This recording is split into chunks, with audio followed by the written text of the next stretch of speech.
Friday night was some of the best basketball I've ever seen with my own eyes. There was 11 games played and only one game was won by double digits, and 7 of those games were decided by 5 or less points. The NBA might have just had their best night of the season, highlighted by Luka Donic, and you won't even believe some of these plays after you've seen them with your own eyes. When a random kid out of Slovenia got drafted into the NBA, I didn't think anything of it, but this kid would turn into a man, and oh my god, he might be the best white boy the NBA has ever seen. On Friday night, Luka Donic would put on a masterclass performance against the Brooklyn Nets. He was hooping all game, but he is one of the coldest ever in the clutch, truly putting on an MVP performance and giving Kyrie a piggyback ride because he wasn't doing anything compared to Luka this game. First, he broke off Cam Thomas for a step-back triple to give him 40 points.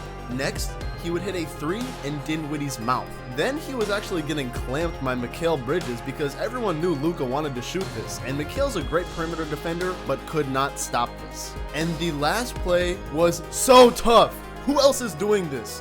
Double guarded from the front and the back. He throws up an absolute prayer of a shot and drains it. This reminds me of LeBron's turnaround shot against the Wizards years ago that ESPN could not stop posting, but oh my gosh. We need to have a conversation about Luka being top 3, top 5 in the NBA. Luka couldn't even believe it himself when he threw up this one-handed prayer of a shot to go up by 3 and beat the Brooklyn Nets in a comeback win for the Mavs. Luka would end up dropping 49 points, 10 rebounds, and 7 assists in this game, but the Mavs cannot keep this up. They cannot expect Luka to drop 50 points every single night and carry the entire team. Like, I love Kyrie Irving so much, but he really needs to step up, and their defense needs to improve as well. Kai only got 17 this game. That's just not going to do it for Mr. Irving.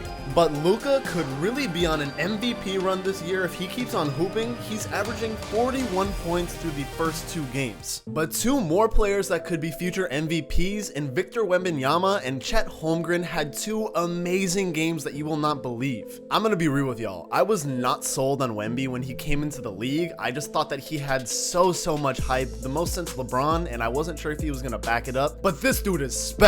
On Friday night, he showed the world why he was the #1 draft pick. He would make some unbelievable plays like stealing this lob from his teammate like he's taking candy from a baby. He said, "I'm the franchise player. This is my lob." He also had a nasty backwards lob that was thrown from past the 3-point arc. And look at this bag for a 7'4" player when he dunked on Jabari Smith. This is absolutely nuts, and I don't even think he's from this planet. How are you moving like Isaiah Thomas at 7'4"? Like, this lateral quickness is insane. He also came up with 2 huge blocks, and on this 2-on-1 situation too, where the advantage is usually to the offense, but when Wemby's wingspan is basically the width of the entire court, the Rockets had no chance of a bucket. And the recovery after his first block coming back to get another one was amazing too. But he was not done. He came up and tied the game to send it to overtime with a clutch bucket. And then once he got to overtime, he cooked Dylan Brooks. Look how he shook Brooks to get free here and then hit a bucket on his head and pointed at him.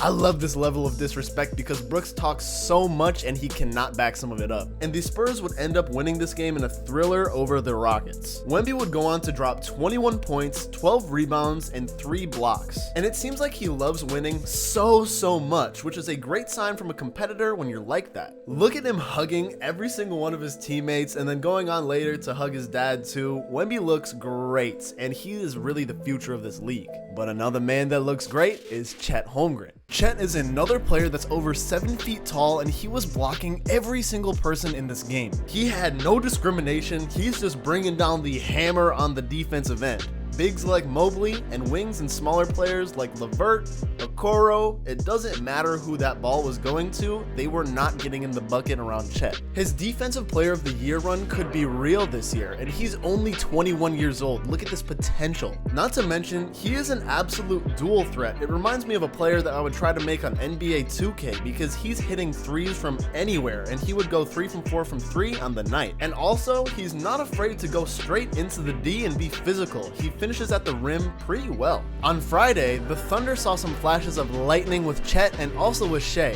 who is one of the most pure and legit hoopers that I've ever seen. Getting a bucket seems as easy as breathing for Shea. He has such a large bag, which makes sense now because he's taken these dudes to school. Shea would end up with 34 points, 11 boards, and 5 steals in the OKC Thunder's win, and they looked scary. Even Lou Dort put up a calm 25 on Friday. Not to mention other players like Giddey and J-Dub. The Thunder are nice, but this game was still a close showdown. Donovan Mitchell didn't back down at all as he dropped 43 on everybody's head, and he even cut it to 1 point after draining a 3 with only a few seconds left in the game, but the Cavs couldn't finish the job. Donovan Mitchell might actually be the best Cavalier since LeBron, but LeBron's in LA now. But another team that's in LA is the Clippers, who we're talking about next. The Clippers game probably gave us one of the funniest moments of the whole NBA season at the end of this game. The Clippers faced off against the Jazz in a super close game, with Paul George coming in clutch with 36 points, but Lauri Markkanen exploded, and he is really an all-star, putting up 35. And this game came down to the very end until late into the fourth quarter when the Jazz were only up by 2 points. The Clippers had the ball to finish the game, and Kawhi was getting absolutely clamped by Jordan Clarkson and had to take a tough shot to try to take the lead and missed it. But Russ got the board and took the last shot and airballed it. Bad. But guys, you have to watch Kawhi Leonard when Russ takes the shot. Kawhi literally dropped to his knees after Russ let this fly. He knew there was no shot of this ball going in. They got Kawhi down atrocious. But no hate to Russ here because Kawhi missed the shot and Russ got a clutch offensive board. I mean, I guess he could have passed it to Batum, who was open on the 3. Fourth quarter yelling, why the fuck Batum in? But he really just had to get it up, and I bet he didn't know how many seconds were left in the game with his back turned to the basket. But speaking of threes, the all-time three-point leader in Steph Curry went crazy on Friday too against the Kings. The Warriors and Kings really have started a rivalry in California, and they did not disappoint. Chef Curry was cooking, going for 41 points in the dub for the Dubs, which gives him 33 games with 40 points after turning 30 years old, which is only second place behind Jordan with 44 games over 40 after turning 30. Curry hit a huge clutch shot here and did the night-night celebration that he's patented now. Curry really might never fall off with how he can stroke it from deep, because people were trying to say that Dame was better than him after Dame's initial performance with Milwaukee with 39.